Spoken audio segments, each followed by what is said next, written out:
सबसे पहले आप सभी महिलाओं को, सुहागिनों को करवा चौथ की बहुत-बहुत शुभकामनाएँ। करवा चौथ का व्रत साल 2024 में 20 अक्टूबर रविवार के दिन रखा जाएगा। इस दिन महिलाएँ अपने पति की लंबी आयु, उसके अच्छे स्वास्थ्य की कामना से ये व्रत रखती हैं। हर महिला को इस व्रत का बहुत ही बेसब्री से इंतज़ार रहता है। तो चलिए हम जानते हैं कि पूजा की ज़रूरी सामग्री क्या है। सबसे पहले देखिए, अच्छे से आप तैयार हो जाइए, 16 श्रृंगार कर लीजिए। उसके बाद आपको पूजा की सारी सामग्री को पहले से एकत्रित करके रख लेना। एक दिन पहले ही आप देखिए पूरी पूजा की सामग्री रख लीजिए, ताकि आपको कोई भी चीज़ें भूले ना। आप अपनी जो शादी की चुनरी है और नथ ज़रूर पहनिए, भले आप कुछ ना पहने। और पैर में आलता लगा लीजिए और हाथों में मेहंदी लगा लीजिए। सबसे पहले हमें एक चौकी चाहिए है, उस पर बिछाने के लिए एक चुनरी चाहिए। आप चाहें तो देखिए नीचे भी ये पूजा कर सकते हैं। आप क्या कर सकते हैं, जो आटे से या फिर जो हमारा चावल का आटा होता है उसका एप्पल तैयार करके उससे कोई भी रंगोली बना के, फिर उसके बाद हमें करवा चौथ की कथा की किताब चाहिए होती है। अगर कथा की किताब नहीं है तो कथा का वीडियो आप सबको चैनल पे मिल जाएगा। साथ ही करवा माता का कोई भी पोस्टर हो वो रख लीजिए।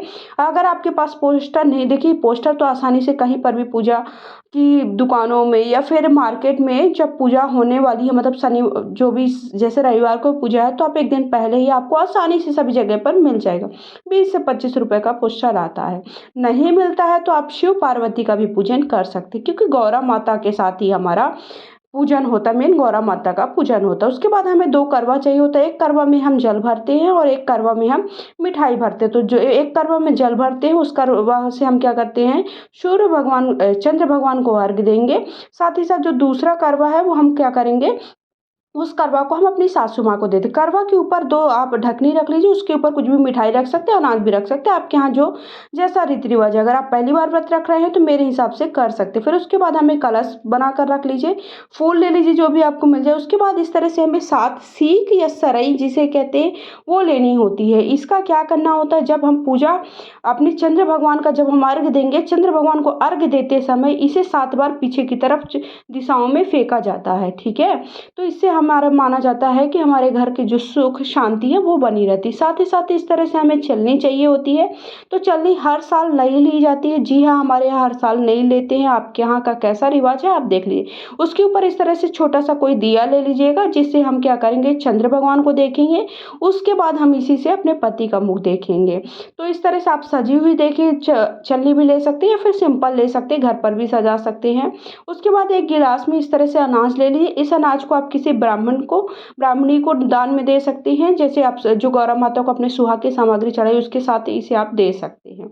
या फिर आप क्या कर सकते हैं कि किसी भी ज़रूरतमंद को भी दे सकते हैं। उसके बाद देखिए, ये गौरा माता को सुहाग की मैंने सामग्री कुछ ली है, जैसे कि 2 मेहंदी की कोन है, साथ ही एक चुनरी है, चूड़ी है, बिंदी है और कंघी है, तेल है, जो भी है, सिंदूर है, जो आपको मिल जाए वो आप ले लीजिए। फिर उसके बाद मिठाई ले लीजिए, जो कि करवा में भरने के लिए भी चाहिए और पूजा में चढ़ाने के लिए भी हमें चाहिए होगी, तो ये ले लीजिए। उसके बाद मैंने थोड़ा सा अक्षत ले लिया है, तो पूजा में चढ़ाने के लिए भी अक्षत चाहिए है।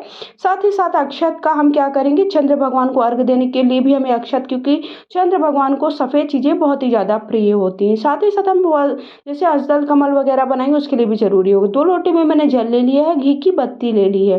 घी की बत्ती हमें, जैसे घी का दीपक अगर आप जला रहे हैं तो उसके लिए भी चाहिए, साथ ही साथ हमें आरती करने के लिए भी चाहिए। फिर कपूर ले लीजिए, जो कि हवन करने के लिए आवश्यक होगी। इसके बाद आपका जो सिंदूरदानी है, जिसे आप सिंदूर पूजा वगैरह में रखते हैं, तो वो सिंदूरदानी ले लीजिए। उसका पूजन जरूर करिए। गौरा माता को आप पूजा के दिन जरूर चढ़ाया करिए, या फिर शादी का कई लोगों के पास सिंदूरा होगा वो भी आप रख सकते हो। उसके बाद जो भी आपके पास फल है आसानी से मिल जाए वो आप मौसमी फल ले लीजिए। फिर उसके बाद देखिए, इस तरह से जो करवा माता उनको चढ़ाने के लिए मैंने चुनरी ले ली है। देखिए, 1-2 एक्स्ट्रा ही कपड़े ले लीजिए, कहीं पर भी ज़रूरत पड़े तो आपको फिर उठना ना पड़े पूजा में। फिर उसके बाद हवन करने के लिए कपूर ले ली है, और इस तरह से सूत ले लीजिए, मौली ले लीजिए, मौली वस्त्र के भाव से।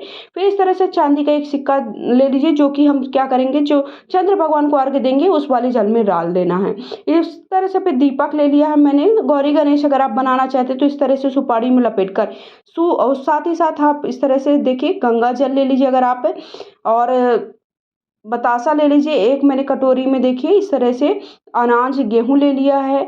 फिर इत्र ले लीजिए और साथ ही साथ हल्दी, कुमकुम, अक्षत ले लेना है और 3 चीज़ें मैंने, अगर आप कलश बना रहे हैं तो उसके लिए चाहिए है।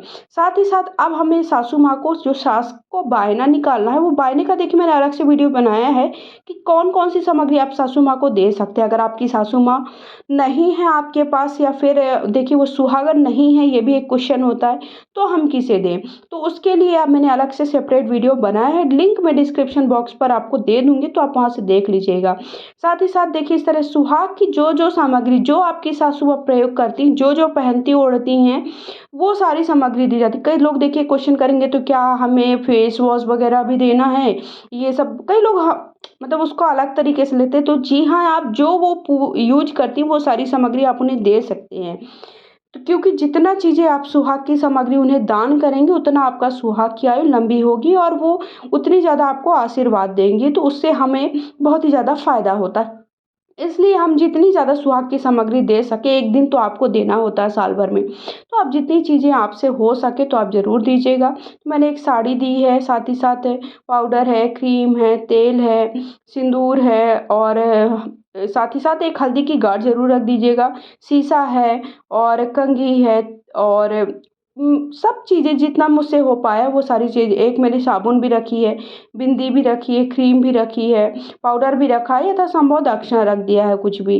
तो इस तरह से मेहंदी की कोन है और गजरा वगैरह भी आप यहाँ पर रख सकते हो और 2 बिछिया रखी है मैंने, पायल भी रख सकते हैं आप यहाँ पर। अगर आपके पास सोना चांदी की सामर्थ्यता है तो वो भी आप कर सकते हो। तो इस तरह से करवा चौथ की पूजा के लिए बहुत ही ज़रूरी सामग्री जो है वो मैंने आप सबके साथ शेयर करी है। अगर आप सबको वीडियो थोड़ा भी पसंद आया है तो प्लीज़ वीडियो को शेयर लाइक कर दीजिएगा। पहली बार चैनल पे जुड़े हैं तो चैनल को सब्सक्राइब करके कमेंट बॉक्स में जा कर के जय हो करवा माता या हर हर महादेव अवश्य लिखिएगा। मेरी सारी सुहागनों को करवा चौथ की एक बार फिर से, जो भी सुहागन बहनें और भाभियाँ हैं उन सभी को एक बार फिर से करवा चौथ की बहुत बहुत शुभकामनाएं। मैं इसी मंगल कामना से आपके साथ ये वीडियो शेयर कर रही हूँ कि आपका करवा चौथ बहुत ही अच्छा रहे और आपकी जीवन में कोई भी दुख ना आए, इसी कामना के साथ मैं वीडियो का एंड करती हूँ। अगर वीडियो पसंद आए तो चैनल को सब्सक्राइब अवश्य करें।